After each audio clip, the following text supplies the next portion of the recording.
Halo, Assalamualaikum warahmatullahi wabarakatuh. Selamat datang di Finance YouTube channel. Kali ini aku akan sharing tentang seputar CPNS, baik itu pengalaman aku ataupun materi-materi yang hasil belajar aku kemarin ya, yang akan aku sharingkan sama kalian. Sebelumnya, jangan lupa subscribe, comment, and like. Oke, kita langsung masuk aja ke bahasan yang pertama. Kenapa aku pilih CPNS? Oke, nah aku pilih CPNS kenapa? Karena di sini CPNS punya penghasilan tetap. Terus kalau misalnya udah punya penghasilan tetap, kita itu bisa nabung secara konsisten. Kalau misalnya kita bekerja di swasta, itu kan kadang banyak, kadang sedikit. Bayangkan kalau misalnya setiap bulan pas kita dapat sedikit, kita mau nabung sebanyak segini tapi uangnya nggak ada segitu. Jadi kan kita nggak bisa nabung secara konsisten ya. Nah, keuntungannya bisa nabung secara konsisten itu, kita jadi punya perencanaan membangun masa depan yang terjamin. Misalnya, aku mau beli rumah atau tanah seharga 100 juta. Nah, kalau misalnya setiap bulan itu konsisten pendapatan aku 10 juta, berarti setiap bulan misalnya aku bisa nabung 5 juta, berarti untuk mendapatkan rumah seharga 100 juta itu, berarti aku harus nabung selama berapa lama, itu kita udah punya pandangan. Sementara kalau misalnya swasta, yang kadang sedikit kadang banyak, itu tuh kita nggak bisa ada patokan ya, nabungnya kalau pas sedikit ya sedikit, pas banyak ya banyak, atau bahkan malah nggak bisa nabung sama sekali. Nah, kalau udah gitu, kalau misalnya kita punya penghasilan yang tetap dan udah kita plot-plotin keuangan kita tuh mau buat apa aja, jadi kita tuh nggak bisa boros. Misalnya kalau misalnya di swasta kan, wah bulan ini aku dapat banyak nih, berarti aku bisa beli ini beli itu, nah kan jadi boros. Kalau misalnya PNS tetap itu kan keuangan, berarti kita bisa ada yang ngerem, oh ini aku udah plot-plotin buat beli ini buat beli itu, jadi aku nggak bisa boros lagi nih. Kalau misalnya mau boros, berarti aku harus cari uang dengan pekerjaan lain atau sambilan lainnya. Nah, yang kedua itu keuntungannya ada di jaminan masa tua dan jaminan kesehatan. Jaminan masa tua itu kita dapat pensiunan. Nah, di sini tuh yang bikin aku benar-benar kepengen jadi PNS juga karena dapat pensiunan.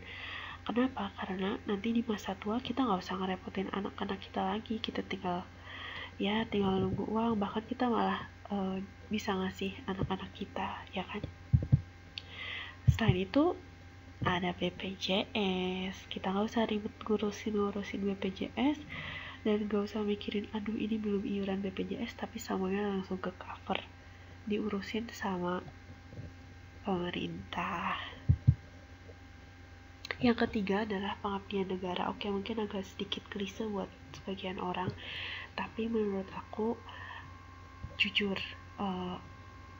kita tuh selalu menuntut negara untuk ini, untuk itu, pemerintah harus gini, pemerintah harus gitu. Tapi apa yang telah kita lakukan buat negara?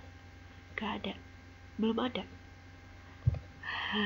Jadi disinilah saatnya ketika kamu jadi PNS di suatu daerah, kamu bisa membangun daerah tersebut untuk siapa? Untuk negara. Oke, untuk pengalaman ikut tes CPNS, kebetulan aku ikut 2 kali di tahun 2018 dan 2019. Nah, di tahun 2018 ini soalnya itu lebih mengarah ke soal-soal teoritis. Di situ ada Tanwa Laka, ada perundingan segala macam, dan jujur waktu itu aku nggak belajar, jadi ya gitu deh, hasilnya kurang memuaskan. Nah, ternyata karena soalnya sangat teoritis, banyak yang tidak lolos di tahun 2018. Makanya pemerintah akhirnya mungkin mengambil kebijakan untuk merubah soal di tahun 2019 ini. soalnya lebih ke penerapan. Di sini penerapan nilai-nilai Pancasila itu keluar banyak banget, dan akhirnya banyak yang lolos SKD.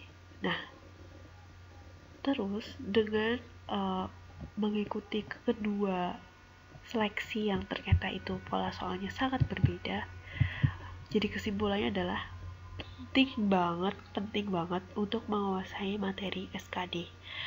Kenapa? Karena kalau kita menguasai materi SKD yang ada, mau tipe soalnya kayak apa, kita pasti bisa ngerjain soal itu, ya nggak? Jadi mau itu soal yang teoritis, oke, aku udah hafal nih, aku udah ngerti nih, jadi aku nggak usah khawatir. Kalau soalnya penerapan, oke, aku tahu nih nilai-nilainya apa, jadi it's okay. Dan kalian harus benar-benar menguasai materi SKD karena kita nggak pernah tahu untuk seleksi selanjutnya tipe soalnya kayak apa. Nah, untuk selanjutnya aku masuk ke poin-poin materi SKD yang akan aku sampaikan nanti. Jadi di sini aku sampaikan poin-poinnya dulu. Ada 2. Yang pertama itu adalah TWK atau tes wawasan kebangsaan, dan yang kedua adalah TIU atau tes intelijensi umum. Yang pertama untuk TWK, di sini yang pertama aku akan menyampaikan tentang hasil belajar sejarah dunia yang meliputi revolusi dunia dan perang dunia. Untuk selanjutnya ada sejarah Indonesia yang meliputi di zaman kerajaan, zaman penjajahan Belanda dan pendudukan Jepang hingga merdeka. Kemudian ada materi tentang perebutan Irian Barat, peristiwa perlawanan Indonesia sesaat sebelum dan setelah merdeka, peristiwa pemberontakan pada pemerintah Republik Indonesia, negara kesatuan Republik Indonesia yang mencakup tentang geografis, presiden dan wakil presiden yang pernah memimpin, serta masa pemerintahan. Untuk selanjutnya, materinya ada Pancasila, tingkatan sumber hukum dan konstitusi yang pernah berlaku di Indonesia, Undang-Undang Dasar 1945, kewarganegaraan, otonomi daerah, instrumen HAM di Indonesia, organisasi-organisasi internasional yang diikuti Indonesia, bela negara, wawasan Nusantara, pemberantasan korupsi, peristiwa konflik di Indonesia.